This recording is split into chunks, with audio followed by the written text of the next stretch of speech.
Greetings and salutations to all of you salty sirens out there, and welcome to another stirring installment of Disinformed After Dark. I'm Shane. I'm John. I'm Michael. I'm Courtney. And I'm Let me tell you something, brother. Oh no. rolling my eyes because Michael's done it again. Oh, I've done it. Ooh wee. Ooh, whoa. Oh, so you're going to intro this? No. Yes, he is. I still remember the School of Prayers and Miracles. You do? I don't. I just remember the look of pain on Shane's face when after 2 sentences he realizes that I don't know what the fuck I'm doing. It's just the look of regret. I guess it can't be demonetized. I get it. Kill me, I quit. Not if I do it first. Gotta The quitting finish. part. Well, let me tell you something, brother. We're going to have some real fun fan fiction for you here. Ooh. That was more Randy Savage than Hulk Hogan. I We'll work on can't that. tell the difference. We have to rewind this. It's going to work either way. But Michael is going to subject us to another painful installment of someone else's poorly written prose. But this time, on this particular voyage, I am not the one in the barrel. So I am infinitely more prepared for this than I feel like I have been for any other project we've done thus far. I'm just really glad that, like, when Michael was sitting down, he's like, you know what? Like, whose voice haven't we heard enough of lately? And he's like reflecting. He goes, a privileged white male? Well, I mean, that's who we're reading today, so there you go. It's true to the author's intentions. Indeed. True. Unfortunately, I've seen his face, so there's not privilege there. Michael, are you having me be the narrator so you can get sound bites to ruin me? No. You want to know the Yes. real reason why I want you to be the narrator? Because I think you have the best impression of him. Oh, God damn me. My fucking great acting skills. All right. For all of our hemming and hawing, for those of you who have absolutely no idea who we are or what we are doing here, we are the hosts of the increasingly popular Disinformed podcast, which flees your way through your preferred provider app every marvelous Monday morning. We like to talk about random esoteric nonsense and then lie about it. That is part of the fun. And we've been doing it for 2 million episodes strong now. So it's just been a wonderful blast. But occasionally we like to come here and in the visual milieu, if you will, we will dive into other random nonsense to entertain you, not the least of which being fan fiction that we will occasionally put on. And I will do John's intro here from all of our previous installments to note that no one on this call except me has ever done professional voice work at all because they're not talented. And so it's really difficult to try to make this entertaining because there won't be. But, you know, sometimes you have to let the gifted amateurs take a swing at the ball and lose the game. And that's what we're here for today. Like a metaphor for this person's writing career. Indeed. Less than stellar. Michael, what is this? So this is a collection of short stories called What's Fair and Other Short Stories, written by Ben Shapiro. Now, what I will say is Will be taken down for copyright. Well, I've toyed with that idea for a while now because it is not commercially available. You can't buy it anywhere. Because he pulled it from the market. Nonsense. Yeah. Oh, well, Yes. I have procured a copy, and so I figured it would be fun to turn it into a script, just like our usual fan fictions. So, and contrary to what I had mumbled previously, John is exceptionally talented, and I'm sure that he is just going to murder this, just like Ben Shapiro does his wife's loins. when he does, because that's probably never. How dry do you want it? Like a desert. Yeah. Popeye's biscuit dry. Oh, shit. At least it's spicy. Well, should we? Yes, with no further ado and delay, we're going to dive into part 1 of What's Fair. Take it away, John. Well, there's an editor's note, and I need to get into the character. What are you, Sam? We should totally record another podcast. So we should do that because you're super talented. You're funny. It's true. I am all You're- those things. You're funny. You're funny. You're funny. You should make me food. You're pretty cute. As long as you can tell me what I have to talk to. You're really great. Michael, read your goddamn editor's note. Oh, I was just saying that I was the one that split the story into parts. It's Okay. like about 20 Because there's a pages lot of- normally. There's a lot of purists out there, so they're going to be really, on the edge of their seats. About I am anal retentive, as is well known. You are a backdoor So- boy. Yeah. I did that for my own satisfaction. Tell me why. Oh. Do you really want my herpes? Part Do one. you really want to Part chafe my one. thighs? Part one. Oh, I'll give you one part Oh, upon this rock. I've always thought of myself as a fair man. That's all I ever wanted, what was fair. When the plowing was done and when it was time for supper, all I wanted was the same as what everybody else got. Not more, not less. Fair is fair, I always say. I remember a time when I was a kid that Dad gave me and Jim Christmas presents. You need to work on this, buddy. I remember a time when I was a kid that Dad gave me and Jim Christmas presents. He gave Jim a wristwatch and he gave me a hunting knife. Boy, was Jim taken with that wristwatch. He'd wear it around every day, rain or shine, always careful to keep it clean, to keep it wound. If he scuffed it up, he'd buff that scuff right out. He'd spend hours with the handkerchief spitting on it and rubbing on it, spitting on it and wiping it until it looked brand new. I didn't really like my hunting knife. I wasn't big like Jim then. It wasn't until later that I hit my growth spurt. But Dad kept after me to try it out, and I wanted so bad to please him. So I headed out to the woods to see if I could catch something. Sure enough, I found me a rabbit. And When I chlamydia. When I pounced for him, though, he was faster than I was, and he scooted away like his tail was on fire. But I wanted to show Dad that I knew what to do with the knife, so I chased him, and finally cornered that old rabbit in a rocky little dead end. He'd move to his left, and I'd move to my right to cut him off. He'd move to his right, and I'd jump with him. But he's too smart for me. He charged straight at me, and before I knew it, he'd gone right between my legs like that ball Buckner missed in the '86 series. Sports references. Yeah. That vaunted Bill Buckner ball. yeah, he sports ball.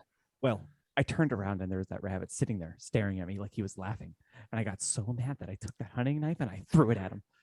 Like James Coburn in the Magnificent Seven. Five for a pause. Is anybody else seeing the rabbit from The Witch? Yes. Now, Little yes. Nose breathing in and out. Oh no. Just about took his head off, but that rabbit moved like lightning. He was gone. And I heard a plunk from a creek that ran through the woods. The knife was gone too. When I got back home that night, I was too embarrassed to tell Dad what happened to that knife. But the next morning when Jim got up, he found that his watch was dented. He couldn't buff that out. I met Emily, that is, when I was a senior in high school. She was about the cutest thing you've ever seen. Strawberry blonde with a knockout body and a button nose. Blue eyes, too, like a mini Britney Spears. She was on the cheerleading team. By then, I'd hit that growth spurt I mentioned. I was a big, burly kid, the fullback on the team. I was barreling kids over. I mean, steamrolling them. And Coach said I was a sure thing for All-State. The minute I laid eyes on them, I knew she was the girl for me. I knew she liked me, too. You see, she wasn't the first girl I'd ever gone out with. When you're the star fullback on your high school football team in a small town like Jefferson, there are plenty of girls after you looking for something to tell their daughters about 20 years from now. But Em was something special. When I was on the field, she'd cheer and she'd look at me, and I felt like I was playing just for her. Also, you're in great hands with Allstate. Oh, One night after the game, me and Em got to talking. Don't ask me what we talked about. I wouldn't know. Probably the game or classes. we got to talk. We had a deep conversation. What was about? Fuck me, I don't know, but we had one. Premature ejaculation. Very in depth. What I'm saying is, if I were to know, why would you ask me if I would know? You know? I wouldn't know. Probably the game or her classes or something else didn't matter. By the time we looked around, the sun had gone down and it was late. She looked up at me with those big blue eyes through her eyelashes. I could see she'd combed them special for me. And she asked me to walk her home. Of course, being no fool, I said, sure. She lived in a nice area of town and I lived near the field, so we had to walk past my house to get to hers. As we walked by, I pointed at her house. I have to admit, I had some guilty thoughts about him, and I knew that Dad and Mom weren't home. My guess was right. She wasn't shy either. She batted those eyelashes and told me she'd love to see the house. Could I show her around? She didn't have to ask me twice. We walked up to the door and I took her in my arms. And that's when Jim opened the door. He was back from state where he was studying agricultural engineering, and he looked at me laughing with his liberal eyes and said, Whoa, that was a Freudian slip there. oh, sorry.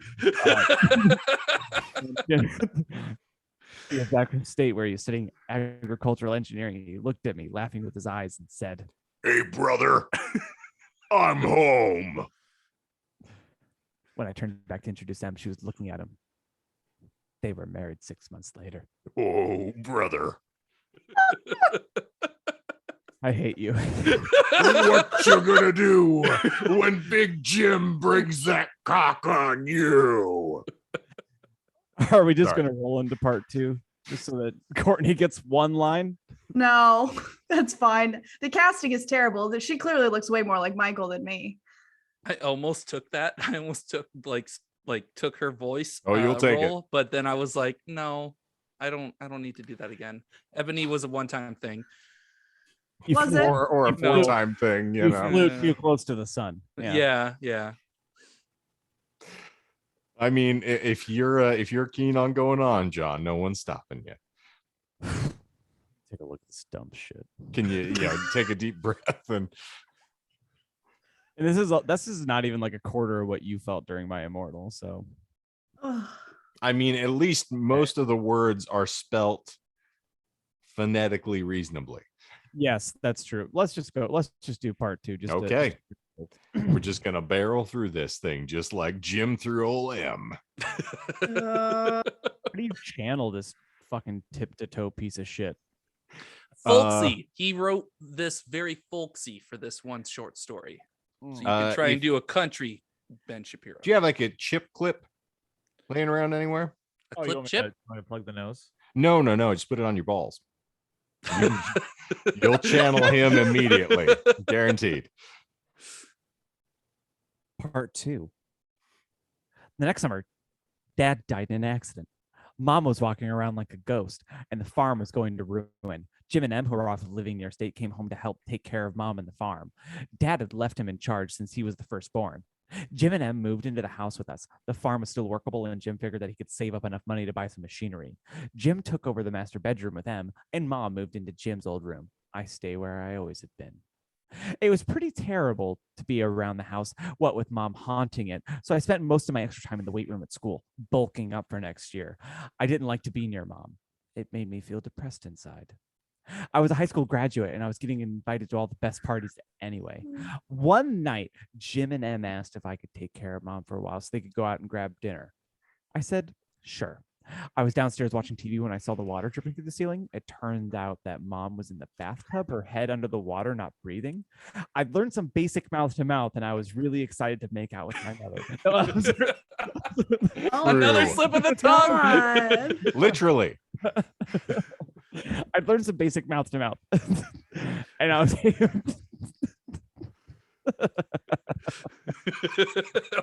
What's wrong with being a mother humper, brother?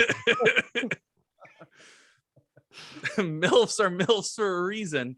Mom, not again. Anyway, like I was saying, I learned some basic mouth to mouth, and I was able to get her breathing. I put her feet in my mouth and vigorously licked, and suddenly she rose from the dead. I took the ring off her finger. John Cena. How much wrestling are we doing tonight? This is terrible. I learned some basic mouth to mouth, and I was able to get her breathing again, but she was never the same after that. Then none of us are. Oh my God. Now Jim and Em and I had to help her get to the bathroom, shower herself, feed herself. And that fall, Starting for state, I blew out my knee. There went the scholarship offer to state. I bawled like a baby, not because it hurt, but because it just wasn't right. I came home, quit state. I was there for football anyway, not for my studies. When the football went, so did my shot at the big time. Em was like a saint. She took care of Mom and me, and she made sure we got what we needed. Jim worked the farm. He'd come back at night, and Em would have dinner all ready for him. Hot dinner. Pretty soon, I was able to get around on my own. I'd never be able to run fast again, but I could at least help out. Jim used me mostly for field work, and he handled the sales and the accounting and the marketing and whatever the hell else needed to be handled. I thought it was pretty cush of him to sit in the air-conditioned office and make the decisions while I sweated, but there wasn't much I could do to complain. He'd been to college. He knew his stuff. We got along like that for a few years. Things hummed along, or I guess moseyed along is more like it, until Jim had his idea. It struck him one day while he was taking a look at the wheat crop. That night at dinner, we couldn't stop him from running on at the mouth.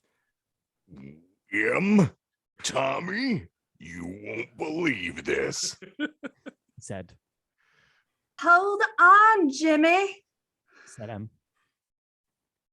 Mom's a drooling. Well, that's just because I got finished with her. Never quite the same after that. You know, honey, that hot beef injection's difficult to recover from.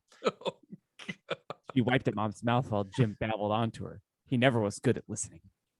The plow's just not aerating the ground, baby. Come on, brother. He whipped out a piece of sod from his pocket. As you do. Jimmy, take that dirt away from the table. Said Em.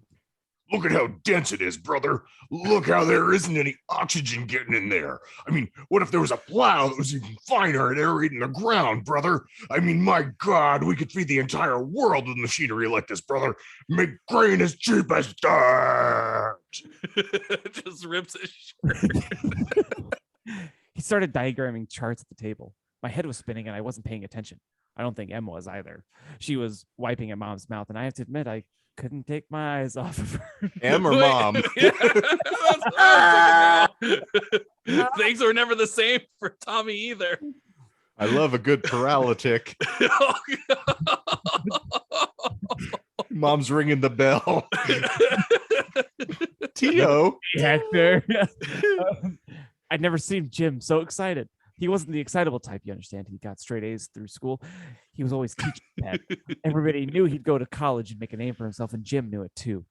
Ever since he came back to the farm, he'd been in a funk, like farming was too low for him. I always think that's why he holed up in the office and let me do the grunt work. But now he was excited again, the energy coming off him like the buzz in the air after a lightning strike. He was drawing diagrams, and he was grabbing Em around the waist and singing little songs to her, and he was even holding up those drugs. look, Mom, are you proud? Well, let me tell you something, Mama. You ain't never aerated ground like I've aerated ground, baby. I use these 24-inch pythons. I carry 5 pounds of sod in each pocket. Just in case I need it. They call me Is that- Dirt Pants Jones.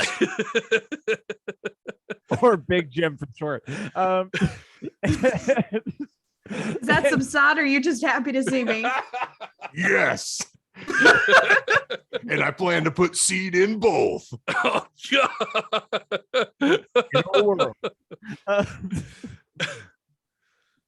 Anyway, and he's grabbing him around the waist. He saw it. He was even holding up those drawings so Mom could see, even though she really wasn't seeing anything. Then he came around and gave me a hug around the neck. It was the first time he'd hugged me since we were in elementary school together. And he said, Let me tell you something, Tommy. he said, We're gonna be rich.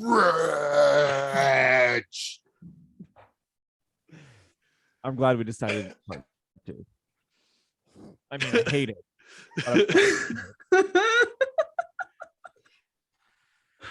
What the hell is this nonsense? It's a short story called What's Fair. If you're short-witted, maybe, but not. Okay. John, I am very glad it's you. That makes one of us, Wayne. Yeah. Michael, I don't know what you want from me, bud.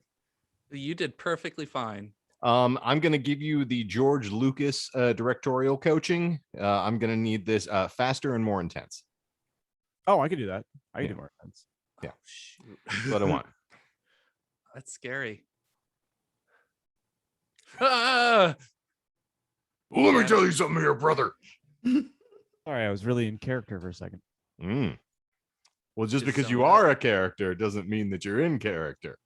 Ayo. First, what you'd have to do is you're straw manning, Shane. You'd have to define what a character is first. And then after you define what a character is, then you'd have to go full in depth into what makes you the character if you think you are, in fact, a character. Every man is a straw man next to me, brother.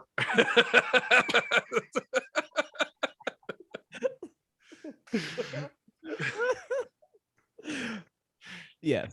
And Touche. then to close out the episode,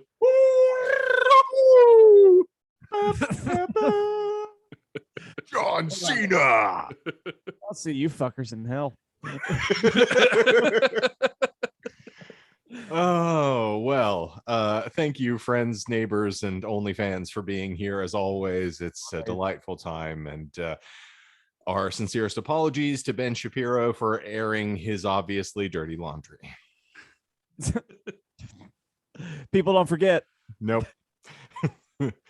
They also We're don't not spell kink check. shaming you. Oh, mama. You like Indeed. that? You want your mom to spit in your mouth. It's fine, Ben. Yep, it's fine. You can Johnny Bravo your way into her heart, okay? Oh, mama. And so Show her those finger paintings you brought home. They suck. take off your yarmulke and have a good time. But for the Ben Shapiro players this week, I suppose we'll be bidding you all a very fond farewell. But before we do that, I would like to remind you, of course, we've got a podcast, new episodes every Monday morning. You can check us out here on the Tubes of You, typically on Wednesdays, if you're inclined. I don't know why I suddenly turned into Patrick Warburton. Well, occasionally on Wednesdays, you can find us here, Peter. Of course, we also have a thriving TikTok. We've got the socials in the text block below there, baby. And it's a link tree. It's got all our good stuff there and some of our bad stuff. That's what plants crave. Yeah. Indeed. The Yes. bad stuff. And of course, if you're enjoying what you are seeing, hearing, and otherwise being blasted out of your seat with on this cozy little show, Michael's got some instructions for you. You can smash that like button, ring that bell, hit subscribe, engage with us however you see fit, as long as you engage. Get engaged. Set You thresholds I didn't to consent to engage. that. That's not what my contract says. Oh, Do you have a pocket full of dirt? I got a pocket full of sod and I know how to use it. That's a sawed off. All right. It's Well, a sawed off sod gun. Sorry. Sorry. Good night. I sawed it. I hate my life. Indeed. And before we finish, we have one more question we have to ask, which is what you gonna do when the Disinformed podcast run wild on you? You've been dying to become this role, and it shows. Indeed. I've been dying for a lot of things, mostly from embarrassment. But all right, I think that is going to wrap this rascal up like a rubber around a very engorged Tommy Lee. So for Disinformed After Dark, this week, I am, in fact, not Hulk Hogan, but I am Kenton Eldorado. I'm Timothy Lund Cactus. I don't need the concussion from head whipping. So I am Robert Greer.